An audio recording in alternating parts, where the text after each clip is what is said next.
Welcome to my channel guys, Sharon Adventures Vlog, and today's video is about bread, banana bread. Hello guys, and today's video magluluto ako ng banana bread. Ayan, ingredients niya pala dito is butter, baking soda, salt, sugar, egg, vanilla, and all-purpose flour.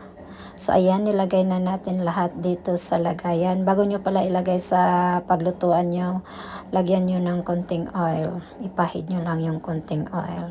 So, tapos, ilalagay natin sa oven. Lutuin natin ng 40 minutes. Pero bago nyo siya ilagay sa oven, preheat nyo muna.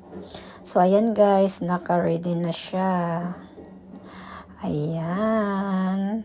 Luto na siya. So, ganyan lang pala siya guys. Pagluto na. So, fluffy. Tapos, siya. Tamang-tama lang yung tamis niya.